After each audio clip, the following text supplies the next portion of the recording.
네, 한 절씩 교독하겠습니다. 어리석은 자는 그 마음에 이르기를 하나님이 없다 하는도다. 그들은 부패하고 그 행실이 가증하니 선을 행하는 자가 없도다. 여호와께서 하늘에서 인생을 굽어 살피사 지각이 있어 하나님을 찾는 자가 있는가 보려 하신즉 다 치우쳐 함께 더러운 자가 되고 선을 행하는 자가 없으니 하나도 없도다. 죄악을 행하는 자는 다 무지하냐. 그들이 떡 먹듯이 내 백성을 먹으면서 여호와를 부르지 아니하는도다. 그러나 거기서 그들은 두려워하였으니 하나님이 의인의 세대에 계심이로다. 너희가 가난한 자의 계획을 부끄럽게 하나 오직 여호와는 그의 피난처가 되시도다. 같이요. 이스라엘의 구원이 시온에서 나오기를 원하도다. 여호와께서 그 백성을 포로된 곳에서 돌이키실 때 야곱이 즐거워하고 이스라엘이 기뻐하리로다. 아멘. 오늘은 시편 14편 말씀을 중심으로 말씀을 살필 텐데 지난 한 주간 우리가 시편 10편에서부터 16편까지 묵상했었습니다. 그래서 10편부터 16편까지 예전에는 학자들이 시편 하나씩 따로 구분해서 연구했어요. 그런데 최근에는 시편을 연구하다 보니까 한 편 한 편이 따로따로 독립적으로 존재하는 시인데 성령의 역사하심이 있었겠죠. 또 최종 편집자들의 생각도 있었을 거예요. 그래서 요즘은 시편 앞뒤로 서로 연결 지으면서 함께 시편을 연구하기 시작했고 그러다 보니까 시편에서 더 많은 것들을 깨닫게 되었어요. 그래서 우리가 시편을 공부할 때는 한 편 한 편 따로 이렇게 분리해서 공부하시는 것들도 필요하지만 앞뒤 시편들과 서로 연관지어서 시편을 해석해 보시면 예전에 알지 못했던 새로운 사실들, 새로운 교훈들이 발견되는 것들을 확인할 수 있을 겁니다. 지난 한 주간 우리가 보았던 것들이 이렇게 비슷한 주제들을 가지고 연결되고 있다는 것을 파악할 수 있습니다. 우선 시편이 다루고 있는 세계, 시편이 다루고 있는 상황이 어떤 상황인지, 시편이 다루고 있는 세계는 교리나 철학이 아니에요. 아름다운 문학의 세계도 아니에요. 시편 저자들이 고민하고 있는 세계는 현실이에요. 그런데 어떤 현실이냐면 거짓이 성공하고 불의가 승리하는 것과 같은 현실이에요. 하나님께서 살아계시고 하나님은 정의로우신 분임에도 불구하고 시편 저자들이 살아가고 있는 이 현실은 너무나 불의하고 거짓이 성공하는 이해할 수 없는 현실인 거예요. 그 현실 속에서 시편 저자들은 몸부림을 쳐요. 그래서 저가 시편을 묵상할 때마다 수많은 날들을 괴로워하고 눈물로 밤을 지새우면서 몸부림을 쳤던 이 시편 저자들의 그 고뇌와 힘겨움들이 느껴져요. 이 말 잠시 후에 다시 언급드리겠지만 우리가 지난 한 주간 묵상했던 시편 10편에서부터 좀 잠깐 보겠습니다. 다 볼 수는 없고요. 시간 때문에. 여호와여 어찌하여 멀리 서시며 어찌하여 환난 때 숨으시나이까. 악한 자가 교만하여 가르는 자를 심히 압박하오니. 이런 환난 때예요.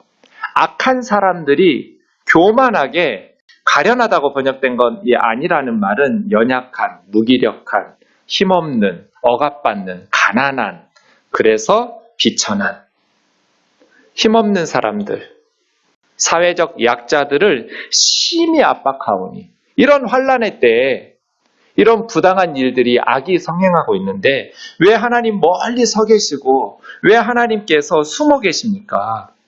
현실이죠.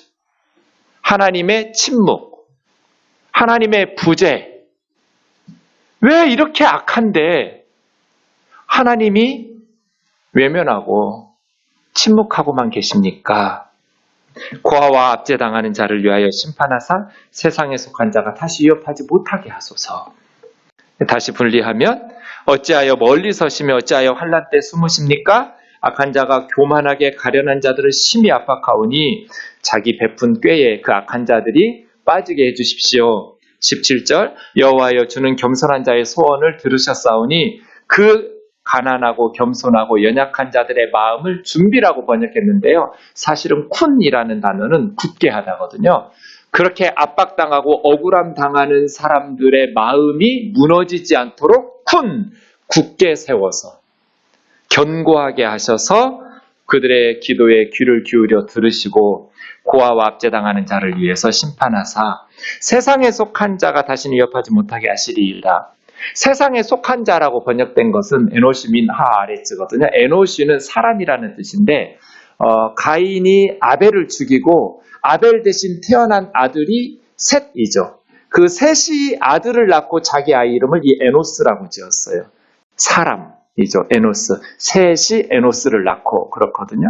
그때 말한 에노스는 아담이라는 보통 아담은 첫 번째 사람인 고유명사로 아담이기도 하지만 보통 명사가 되면 그냥 사람이에요. 보통 잠시 후에도 나오겠지만 사람이라고 부를 때 아담 이렇게 부르거든요. 아담과 달리 에노시라는 사람이라는 뜻은 인생이라고 번역하기도 하는데 이것은 죽을 수밖에 없는 인생이에요. 그러니까 가인 형이 아벨 형을 죽인 것을 이 최초의 살인사건을 경험하고 나서 셋이라는 사람이 아벨의 후손답게 정말 경건하게 살아가면서 자기 아들을 낳았을 때 그 아들을 에노시, 죽을 수밖에 없는 인생, 죽을 수밖에 없는 사람 이름으로 여기서 말하는 세상에 속한 자라고 번역된 게 세상에 속한 사람 에노시거든요. 죽을 수밖에 없는 사람인데 세상에 속했다고 번역한 이 말은 mean이 from이에요. 뭐뭐로부터. 하아레츠는 땅이에요. 땅으로부터 나온 사람. 흙으로부터 지어진 죽을 수밖에 없는 인간이 자기보다 연약하다고 해서 가련한 사람들을 압박하고 죽이고 착취하지 못하게 다시는 오드는 다시라는 뜻도 있고 계속 다시 계속 위협하다라는 것은 요시프라고 번역한 야샤프라는 말은 협박하다, 두려움 가운데 공포에 떨게 하다, 두려움에 떨면서 고아와 압제당하는 자들을 흙으로 만들어진 인간 따위가 압제해서 공포에 떨도록 두려움에 떨도록 계속 그렇게 하지 못하도록 막아주십시오. 이게 이제 시편의 기도예요. 보세요. 하나님 외면하지 마시고 침묵하지 마시고 가난한 자들과 겸손한 자들 그들의 기도를 들으시고 그 연약한 자들의 마음이 무너지지 않도록 견고하게 세워주시고 그들이 하나님 앞에 기도하여 구할 때 하나님께서 감히 흙으로 만들어진 에노시 하아렛 민 하아렛 땅으로부터 나온 그 죽을 수밖에 없는 인간이 다른 연약한 사람들을 공포에 떨도록 두려움에 떨도록 위협하고 협박하고 그렇게 억압하고 착취하지 못하도록 막아주십시오. 11편도 잠깐 보겠습니다. 내가 여호와께 피하였거늘 너희는 내 영혼에게 새같이 네 산으로 도망가라 하면 어찌민가. 지금 어떤 상황이에요? 악인이 활을 당기고 화살을 시위에 먹이며 마음이 바른 자를 어두운 데서 쓰려 하는도다. 아주 음흉한 계획을 어디서 화살이 날라올지 몰라요. 어두운 데서 죽이려고 계획을 세워서 노리고 있는 마음이 반듯한 사람들, 하나님 앞에서 바르게 살려고 하는 경건한 사람들을 제거하려고 위협하고 협박하면서 산으로나 도망가, 죽기 싫으면 입 다물고 산으로 가서 조용히 살아. 이런 상황이에요. 3절, 터가 무너지면 의인이 무엇을 하랴. 터가 무너져 버렸어요. 교회가 망가졌어요. 사회가 망가졌어요. 기초가 허물어졌어요. 터가 무너졌다는 건 뭐예요? 그 공동체의 신앙적, 윤리적 기반이 허물어진 거예요. 공산혁명이 일어나서 하나님을 제거시켰어요. 터가 무너져 버렸어요.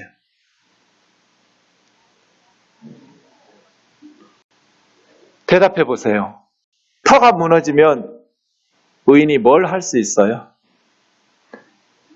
터가 무너지면 의인이 무엇을 하랴? 영적, 윤리적 질서가 무너졌는데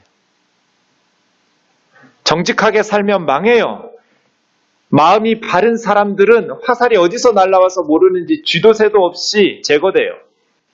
불의에 동참하지 않으면, 적어도 침묵으로 인정하지 않으면 어두운 데서 화살이 날라와요. 터가 무너졌어요. 의인은 무엇을 할 수 있을까? 산으로 도망가야 될까요? 이것이 시편의 세계예요. 12편도 보시죠. 여호와여 도우소서 경건한 자가 끊어지며 경건 공경할 경자의 정성 건자인데요. 공경하고 공경한다 좀 애매해요. 경건이라는 말이 와닿지가 않아요. 영어가 훨씬 더 쉬운 것 같아요. 가드니스. 하나님에다가 명사형 전미사를 붙여놨어요. 하나님 있는 것 경건 가드니스. 좋은 번역 같아요. 그것이. 원문은 하시드예요. 하시드는 헤세드라는 명사가 나온 단어예요. 그래서 헤세드가 하나님의 언약적 사랑이잖아요. 끝까지 사랑하는 그 사랑, 영원한 사랑, 절대로 포기하지 않는 사랑, 자기 아들을 십자가에 내어주시면서까지 포기하지 않는 사랑을 헤세드라고 하거든요. 그 헤세드라는 사랑이어서 원문으로 따지면 경건이라는 것은 하나님을 향한 사랑, 하나님 사랑하는 게 경건한 거예요. 그러니까 하나님을 인정할 뿐 아니라 하나님 있는 가드니스일 뿐 아니라 그냥 하나님을 인정하는 그런 것 경건이 아니고 하나님을 사랑하는 것이 경건의 기본이에요. 하나님 사랑하는 사람, 하나님 사랑하는 사람은 함부로 살 수 없겠죠. 그 경건한 사람이에요. 하나님을 사랑하기 때문에 함부로 말하고 행동하지 않는 삶, 경건한 삶이죠. 끊어져 버렸어요. 하나님을 사랑하기 때문에 하나님이 기뻐하시는 바른 삶을 사는 자들이 끊어졌어요. 사라졌어요. 충실한 자들이라고 번역되어 있는 것, 아만이라는 말은 아멘, 우리가 자주 하는 아멘이라는 단어가 나온 단어예요. 아멘이라는 거 뭐예요? 맞습니다. 옳습니다. 이것이 아멘이잖아요. 왜? 바르니까. 정직하니까. 그래서 아만이라는 단은 신뢰할 수 있는, 옳은, 정직한, 믿을 수 있는 그런 뜻이에요. 그걸 충실하다고 번역하니까 애매해져 버렸어요. 하나님을 사랑하고 하나님을 두려워하면서 바르게 살아가는 경건한 자들이 사라지고 정직하고 진실해서 믿을 수 있고 신뢰할 만한 사람들이 세상에서 사라져 버렸어요. 8절 보세요. 비열함이 인생 중에 높임을 받는 때 악인들이 곳곳에 날뛰는도다. 이게 이 시편의 마지막 절이에요. 비열함이 사람들 중에 높임받아요. 어떻게? 2절. 그들은 이웃에게 거짓을 말하고 아첨하고 두 마음을 가지고 정직하게 말하는 것이 아니라 비위 맞추면서 아첨하고 아부하고 이럴 때는 이 말하고 저럴 때는 저 마음의 말을 하고 두 마음의 말들을 가지고 그때그때 카멜레온처럼 변해가면서 믿을 수가 없는 사회가 됐어요. 그런데 그런 사람들, 아부하고 거짓말하는 사람들이, 이 비열한 사람들이 사회에서는 높임받아요. 인정받고 승진하고 악인들이 곳곳에서 지 마음대로 날뛰는 사회. 그래서 시편 12편도 여호와여 도우소서로 시작하죠. 구원해달라는 거예요. 여호와여 건져주소서. 세상의 경건한 자가 끊어져 버렸습니다. 믿을 수 있는 정직한 사람들이 인생 중에 사람들 중에 다 사라져 버렸습니다. 남아있는 사람들, 높임받는 사람들, 큰소리 떵떵거리는 사람들은 비열한 사람들, 아첨하고 거짓말하고 두 마음으로 말하고. 그런데 그런 사람들이 장로도 되고 권사도 되고 목사도 되고 총회장도 되고 장관도 되고 대통령도 되고 세상에서 성공하는, 비열함이 인생 중에 높임받고 악인들이 곳곳에서 날뛰는 사회. 13편에서는 어느 때까지라는 말을 4번 반복합니다. 여호와여 어느 때까지입니까? 나를 영원히 잊으십니까? 주의 얼굴을 나에게서 어느 때까지 숨기시겠습니까? 나의 영혼이 번민하고 종일 마음에 근심하기를 어느 때까지 하며 내 원수가 나를 치면서 목에 힘주고 자랑하는 이 모습을 어느 때까지 참고 견뎌야 됩니까? 여호와여 어느 때까지입니까? 시편의 세계가 어떤 세계예요? 시편이 다루고 있는 세계는 교리나 철학의 세계가 아니에요. 아름다운 말장난이나 미사여구가 난무하는 문학의 세계도 아니에요. 현실이에요. 시편이 다루고 있는 세계는 현실인데 거짓이 성공하고 불의가 승리하는 것처럼 보이는 현실이에요. 하나님이 살아계시는데 어떻게 이런 일이, 어떻게 세상이 이렇게 이해할 수 없는 세상인가요? 시편은 우리에게 그런 현실 속에서 하나님의 말씀을 가지고 몸부림쳤던 자들이 기도한 거예요. 살아가는 방식이. 이런 현실 속에서 살아갈 때. 그래서 세상이 이렇게 악해요. 악인이 번성해요. 이해할 수 없는 불의한 세상 속에 살아갈 때. 그래서 시편이 우리에게 가르쳐주는 삶의 방식, 신앙인의 참 모습, 말씀을 통해서 보기를 원합니다. 오늘 14편을 제가 다시 한번 읽어보겠습니다. 어리석은 자는 그 마음에 이르기를 하나님이 없다 하는도다. 그들은 부패하고 그 행실이 가증하니 선을 행하는 자가 없도다. 여호와께서 하늘에서 인생을 굽어 살피사 지각이 있어 하나님을 찾는 자가 있는가 보려 하신즉 다 치우쳐 함께 더러운 자가 되고 선을 행하는 자가 없으니 하나도 없도다. 죄악을 행하는 자는 다 무죄하냐. 그들이 떡 먹듯이 내 백성을 먹으면서 여호와를 부르지 아니하는도다.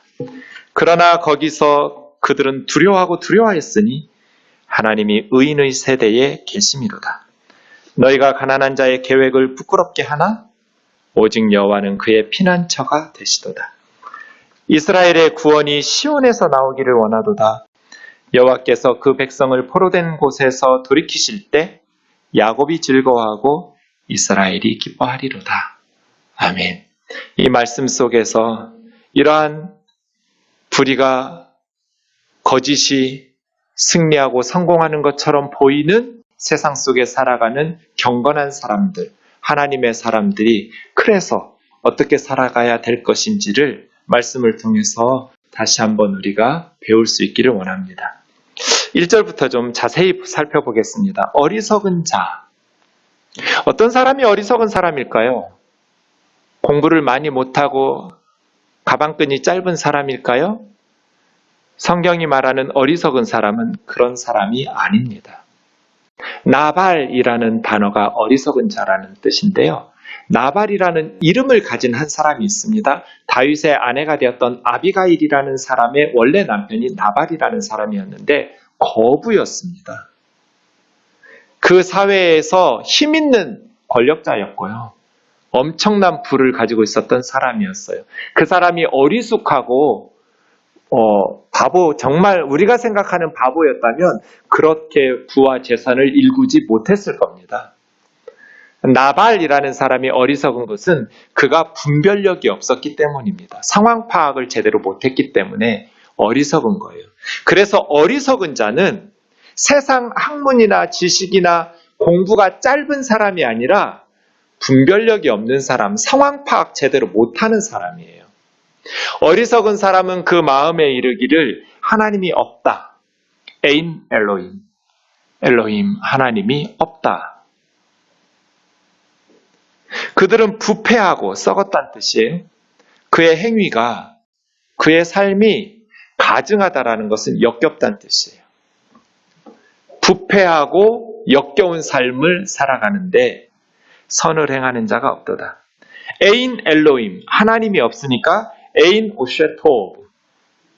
토오브가 선한 거예요. 오쉐라는 건 행하다라는 단어에서 나왔거든요. 선을 행하는 자. 하나님이 없다. 선을 행하는 자가 없다. 이렇게 되었어요. 하나님을 제거시키고 선을 행하는 것이 가능한가? 불가능하다. 그들을 어리석은 자라고 말해요. 왜? 분별력이 없어요. 상황 파악을 못하고 있어요. 하나님이 없다. 이렇게 말해요. 그런데 이스라엘 사람들 중에 하나님이 없다고 말하는 사람이 있어요? 시편이 지어지던 그 시대의 이스라엘에 하나님이 없다고 말하는 사람이 있냐고요? 하나님 안 믿는 사람이 있냐고요? 없어요. 그래서 시편 14편은 뭐 우상 숭배하는 이방 나라, 다른 나라 사람들 이야기가 어리석은 사람들이라고 말하는 게 아니에요. 지금 이스라엘 사람들 들으라고 하는 소리예요. 그래서 어리석은 자가 하나님이 없다라는 말을 입 밖으로 말하지 않고 그 마음에 이르기를이에요. 그래서 이 사람들은 실천적 무신론자인 거예요. 진짜로 하나님이 없다라고 말하면서 그렇게 떠들고 그렇게 이야기하는 사람이 아니라 이스라엘에서 못 견뎌요. 그러니까 예수 안 믿는 사람들 얘기 아니에요. 예수 믿는다고 말하는 사람들 중에도 예수 안 믿는 세상 사람들은 말할 것도 없고 이스라엘 밖에 있는 우상 숭배자들 이방인들은 말할 것도 없고 이스라엘 안에서도 마음속으로 하나님이 없다라고 말하는 사람들이 있다. 이것을 시편 10편에서 잘 이야기했어요. 4절부터 보시면 악인은 그 교만한 얼굴로 말하기를 여호와께서 이것을 감찰하지 않으신다. 하나님은 지켜보고 계시지 않아. 그래서 그의 모든 생각 속에는 하나님이 없다고 확신하면서 말하고 행동하고 생각하는 거예요. 이게 악인이에요. 어리석은 사람이에요. 그래서 악인의 길은 언제든지 경고하고 주님의 심판은 높이 계셔서 그에게 미치지 못하오니 그는 모든 대적들을 멸시해요. 하나님의 심판은 너무 높아. 악인이 악을 행할 때마다 하나님께서 제각 심판하시면 이런 생각 못하겠죠. 그런데 악인들이 힘과 권세를 이용해서 연약한 사람들을 억울하게 죽이고 억압하고 착취하는데도 하나님의 심판이 임하지 않으니까 하나님의 심판은 너무 높이 계시고 너무 멀리 계셔서 하나님이 지켜보시지 감찰하지 않으시는 것처럼 그런 마음으로 생각하니까 실천적 무신론자라고 하는 거예요. 입으로는 하나님 믿는다고 떠들어댈지 모르겠지만 그 생각 속에는 실질적인 삶 속에는 하나님의 심판이 없어요. 하나님이 없어. 그래서 그의 길은 경고하고 그의 대적들을 멸시하면서 그 마음에 이르기를 나는 흔들리지 아니하며 대대로 환난을 당하지 아니하리라고. 세상에 힘을 가진 사람들이 그것이 경제적 권력이든 교권이든 정치적 권력이든 그 악인들은 흔들리지 아니하며 대대로 환난을 당하지 않을 것이라고 확신하면서 살아가요. 누가 감히 나를 건드려? 그가 그 마음에 이르기를 마음으로 말해요. 하나님은 잊으셨고 그 얼굴을 가리셨으니 영원히 보지 아니하시리라 하나이다. 그래서예요. 실천적 무신론자들이에요. 그 마음에 이르기를 하나님이 없다. 아인 엘로힘. 하나님을 믿는다고 말하면서도 하나님이 존재하시지 않는 것처럼 목회하고 행동하는 사람들이 너무 많아요. 실천적 무신론자들이에요. 하나님을 설교하고 입만 열면 하나님을 이야기하지만 그의 생각 속에는 하나님의 심판은 죽은 뒤에나 가능해요. 하나님의 심판은 너무 높아서 이렇게 자질구레한 우리의 삶을 하나님이 간섭하시고 감찰하시지 않는다는 거예요. 그러니까 하나님의 주권을 인정하지 않고 수단과 방법을 가리지 않고 자기가 원하는 것들을 얻어가면서 살아가는 실천적 무신론자들. 이것이 오늘 본문 1절에서 말하는 어리석은 사람들이에요. 2절입니다. 여호와께서 하늘에서 인생을 굽어살피사. 여기서 인생이라고 말했던 거 아담이에요. 사람. 네, 브네라는 벤이라는 단어의 복수형이니까 사람의 아들들 인생. 하나님께서 사람들을 굽어살피사 지각이 있어. 이게 이제 샤칼이라는 분별력이거든요. 예. 분별력을 갖추어서 이게 지혜로운 거예요. 하나님을 찾는 자가 있나 보려 하신저. 하나님을 찾는다는 건 뭐예요? 하나님을 의지해서 하나님의 도우심을 힘입어 살아가려고 하는 사람들.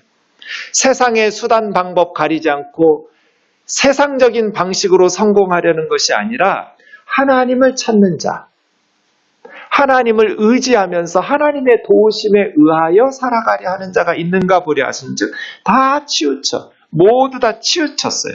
수르라는 말은 길을 잘못 들었어요. 어긋났어요. 다 잘못된 길로 가고 있어요. 하나님을 찾으면서 사는 길이 바른 길인데 하나님을 찾으면서 사는 길은 너무 멀어. 그러니까 빨리 눈앞에 보이는 성공적인 세상적인 방식을 추구하면서 불의에 타협하고 침묵하면서 살아가는 거예요. 함께 더러운 자가 되고 선을 행하는 자가 없으니 하나도 없도다. 죄악을 행하는 자는 다 무지하냐? 떡 먹듯이 내 백성을 먹으면서 여호와를 부르지 아니하는도다. 우리는 떡 싫어하는 사람도 있어서 나는 떡 간식이니까 안 먹는데 이렇게 할 수도 있지만 여기 레헴이라는 떡은 당시의 주식이에요. 간식이 아니에요. 그래서 우리로 한다면 밥 먹듯이 이렇게 해야 돼요. 그러니까 악을 행하는 사람들이 괴로워하면서 악을 저지르지 않아요. 그냥 밥 먹듯이 하는 짓이기 때문에 양심의 가책도 없어요. 여러분, 불의를 행하고 악을 행하는 사람들이 처음에 행할 때는 좀 마음이 떨리고 막 두렵기도 하고 하겠죠. 근데 그것이 반복되면 밥 먹듯이 못된 짓을 하게 되면 스스로 합리화하면서 맘 편히 못된 짓 하는 거예요. 밥 먹듯이 악을 행해요.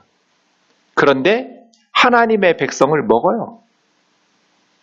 밥 먹듯이 내 백성을 먹는다는 건 뭐예요? 연약한 사람들을 억압하고 착취하고 잡아먹는 거예요. 여호와를 부르지 아니하는도다. 원하는 것을 얻는 두 가지 방법이 있어요. 연약한 백성들을 먹는, 남의 것을 착취하고 그들의 권리를 짓밟는 방법이 있고요. 여호와를 부르지 아니하는도다. 하나님을 부르는, 하나님의 도우심을 의지하는 우리 우면동 교우들은 연약한 하나님의 백성들을 먹는 방식이 아니라 우리를 진정으로 도우시는 하나님을 부르면서 살아가는 성도들 되기를 주의 이름으로 축원합니다. 여호와를 의지하고 여호와를 찾고 어려울 때마다 힘들 때마다 하나님을 부르면서 하나님 붙잡고 살아가는 사람들. 이게 악인들의 모습이었다면 5, 6절은 의인들의 모습이 나옵니다. 그러나 거기는 어디예요? 악인들이 의인들을 밥 먹듯이 먹고 있는 그 악한 사회에서 현실이요. 이 세상에서 악인들은 두려워했으니 악인들은 반드시 두려울 날이 올 것이다. 왜? 하나님이 의인의 세대에 계시기 때문에. 이 세대라고 번역한 도르라는 말은 세대, 시대, 어떤 시대, 의인들의 시대, 이런 상황도 있지만 의인들의 무리, 의인들의 거주지. 하나님은 의인들과 함께 계신다. 악이 번성하고 악이 창궐하고 세상이 무너지고 터가 무너진 것 같지만 그래서 다 치우쳐 어긋난 길로 가고 선을 행하는 자가 없나니 하나도 없고 다 불의와 악한 그 힘에 눌려가지고 타협하면서 살아가려 하지만 하나님은 의인들과 함께 계신다. 너희가 가난한 자의 계획, 악인들의 꾀할 때 애차해요. 가난한 자들의 의논, 가난한 사람들, 연약한 사람들의 계획을 부끄럽게 하지만 악인들은 연약하고 가난하고 겸손한 자들의 생각과 계획을 무너뜨리고 좌절시켜요. 비웃으면서. 오직 여호와는 그 가난한 자들, 의로운 자들의 피난처가 되시도다. 하나님께서 보호해 주시고 은신처 되어 주셔서 그들을 지켜주실 거라는 거예요. 악인들은 그렇게 하나님은 없어. 하나님의 심판은 너무 멀리 있고 너무 높이 있고 죽은 다음에 세상은 뭐가 있을지 어떻게 알아? 당장의 현실이 힘 있는 놈이 최고인데 이렇게 살아가는 사람들이 있지만 하나님은 의인들과 함께 의인의 무리들과 의롭게 살려고 하는 그들과 함께 하나님께서 거하시기 때문에 그 악인들은 반드시 두려워하고 두려운 날이 있을 것이다. 마지막 7절은 기원, 간구죠. 이스라엘의 구원이 시온에서 나오기를 원하는도다. 시온은 하나님이 임재하시는 곳, 성전이 있는 곳. 이스라엘의 구원은 하나님으로부터, 하나님의 백성들의 구원은 하나님의 임재하시는 곳으로부터 나오기를 원하는 데다. 여호와께서 그 백성을 포로된 곳에서 돌이키실 때 노예처럼 비참하게 살고 있는, 억압받고 억울한 피눈물을 쏟고 있는 그들을 하나님께서 다시 회복시켜 주시고 구원하실 때 하나님의 백성들이 즐거워하고 기뻐하리로다. 14편입니다. 오늘 14편을 저는 위로라는 제목으로 설교 제목을 삼았습니다. 악이 번성할 때 의인은 어떻게 위로를 받는가? 악이 번성하는 현실 속에서 경건한 자들은, 하나님의 백성들은 어디서 위로를 얻는가? 하나님의 시각을 소유하라는 거예요. 14편을 보세요. 하나님의 시각이 어디 있어요? 세상적으로는 똑똑해 보이고 성공한 것처럼 보이는 그 악인들이 연약한 자들을 억압하고 착취하고 짓밟으면서 자기 자신의 목적을 추구하고 성공을 추구하는 그 악인들이, 하나님은 무시하고 연약한 사람들을 밥 먹듯이 먹는 부패하고 가증한 힘과 권력을 가진 자들이야말로 하나님의 시각으로 보면 정말로 어리석은 자들이에요. 왜? 그들은 반드시 두려워하고 두려워할 날이 올 것이기 때문에. 이게 하나님의 시각이에요. 하나님은 의인의 세대에 함께 계시고 하나님은 가난하고 의로운 자들의 피난처가 되신다. 이 하나님의 시각을 우리의 위로로 삼을 수 있기를 원합니다. 아무리 기도하고 아무리 외쳐도 부패하고 타락한 권력이, 부패하고 타락한 권세자들이 하나님이 침묵하고 계시는 것 같고 하나님이 부재하고 계신 것 같지만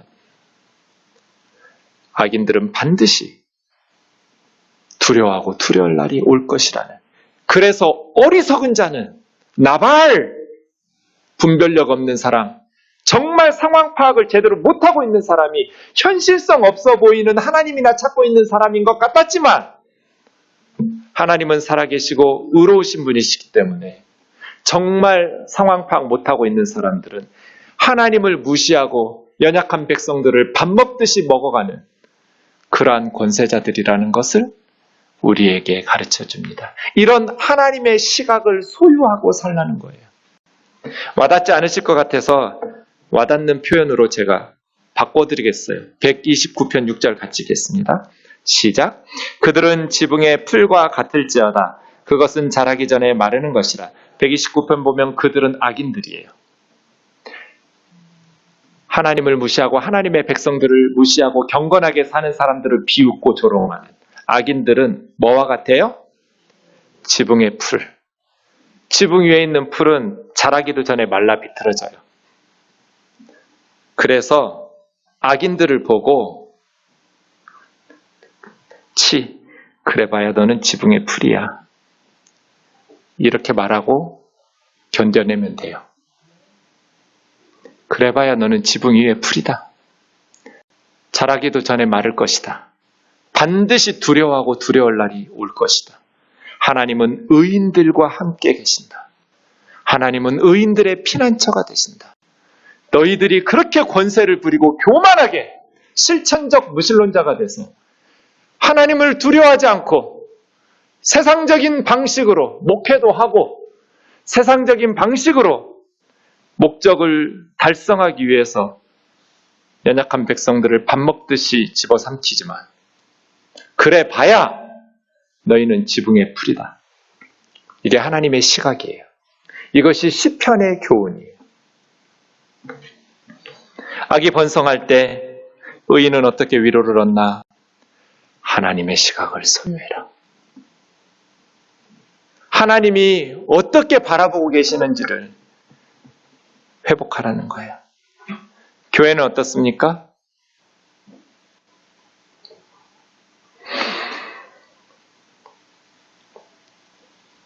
종교개혁할 때 네덜란드에서 벨직 신앙 고백서가 나왔습니다. 16세기입니다. 말씀 사역자들은 그들이 어디에 있든지 간에 동일한 위엄과 권위를 가진다. 왜냐하면 그들은 모두 유일한 우주적 감독이시고 유일한 교회의 머리이신 예수 그리스도의 종들이기 때문이다. 이게 종교개혁이에요. 말씀 사역자들은 동일한 위엄과 권위를 가진다.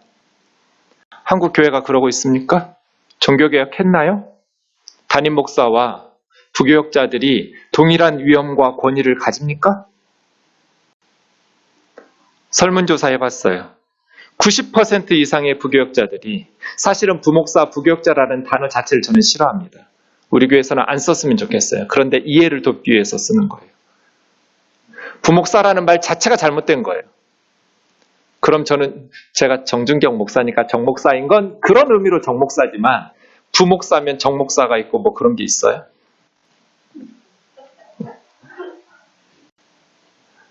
부목사가 아니고 전임 목사예요. 전임. 청소년부의 전임 사역자죠. 거기는 내가 담임 목사가 아니에요. 유치부의 전임 사역자고 초등부, 유년부, 유아부의 전임 사역자들이에요. 동일한 위엄과 동일한 권위를 가져요. 그런데 90% 이상의 부교역자들이 슈퍼 갑이 담임 목사고 슈퍼 을이 부교역자라고. 파리 목숨 같다. 그렇게 월급은 조금 주면서 엄청나게 많은 헌신과 일을 부교역자들이 도맡고 있죠. 종교개혁 했어요? 카톨릭은 교황, 주기경, 주교, 신부 등 다양한 유계 질서가 있죠. 종교개혁한 개신교는 뭐예요? 예수 그리스도만 교회의 머리시고 모든 성도가 왕같은 제사장으로, 만인 제사장으로 평등하다. 이게 종교개혁 아니에요? 그런데 우리 교회 지금 그렇고 있냐고요? 밥 먹듯이 먹고 그러고 있지 않아요? 제가 전도사 때 담임 목사님은 사례비가 500만 원이었어요. 500만 원 넘었어요. 이거저거 빼고 500만 원인지 이거저거 더하면 훨씬 더 많았어요. 그때 수석 부목사님은 100만 원 좀 넘었어요. 제가 볼 때 일은 부목사님들이 훨씬 많이 해요. 5분의 1도 못 받아요. 이게 동일한 위엄과 동일한 권위예요. 우리 교단에서 토론하고 있어요. 목사의 임기를 70세에서 75세로 높이거나 아예 없애자고 주장들을 하고 있어요. 그게 법이래요. 이제 올해 우리 교회는 우리 교회 정관을 만들어야 돼요. 3년 차이니까요. 두 교회가 합병할 때 3년 동안 준비해서 만들기로 약속했었어요. 우리 교회 정관은 우리 교회에서 통용되는 법이에요. 저는 총회법을 존중하려고 해요. 그런데 우리 총회법이 하나님의 말씀의 정신을 거부할 때는 어떻게 해야 될까요? 법이라는 것은 최소한의 규정이에요. 적어도 이 정도는 하라는 거지 꼭 그렇게 하라는 게 아니에요. 요거 어기면 벌 받는다가 법이니까 최소예요. 최소. 요 정도는 해라가 법이에요. 우리는 그 정도만 하면 되는 그 정도 최소 수준으로 그런 교회 만들고 싶지가 않아요. 사랑이 우리의 최고예요. 법대로 사는 사람은 최소한대로 사는 거예요. 벌 받지 않을 만큼. 주님은 우리에게 법대로라기보다는 사랑으로 살라고 하셨어요. 사랑은 아까운 것이 없어서 교회를 위해서, 이웃을 위해서, 하나님을 위해서 최선을 다해서 베푸는 것이 사랑이에요. 우리 교회 정관은 어기면 벌 받는 법의 정신이 아니라 사랑의 정신이 반영되었으면 좋겠어요. 한국 교회가 노령화되고 있어요. 이걸 어떻게 타개할 수 있을까요? 제가 처음에 뜨인돌교회 개척하면서 시작할 때는 성도님들이 대부분 저하고 비슷하거나 어렸어요. 젊었어요. 그런데 20년이 지나니까 청년이었던 우리 자매 형제들이, 젊었던 신혼부부였던 우리 자매 형제들이 서서히 늙어서 이제 목사와 함께 늙어가고 있어요. 더 지나면 더 같이 늙겠죠. 점점 나이가 들어갈수록 젊은 사람들이 많이 보충이 되고 늘어났으면 좋겠는데 그러는 교회는 거의 없어요. 참 특이하죠. 목사에 따라서 교회도 같이 늙어가는 것 같아요. 그럼 어떻게 해야 될까요? 목사가 늙어가면 늙어가는 성도님들을 더 잘 이해하고 같은 시대를 살았기 때문에 그들에게 더 마음에 와닿을 것 같아요. 그러나 다음 세대인 젊은 세대들은 그 목사님하고 공감하기가 매우 어려워져요.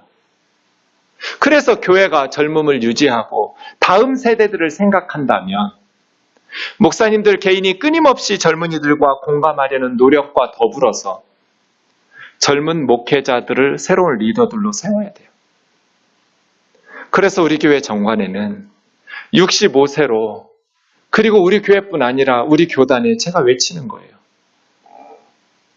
우리 교회의 우리 교단의 미래를 걱정한다면 목사와 함께 늙어가는 교회, 그러다가 나이 드신 분들과 목회하고 문 닫을 교회가 아니라 젊은 세대들과 공감하면서 이끌어갈 수 있는 새로운 리더들을 세워주도록 길을 열어줘야 된다.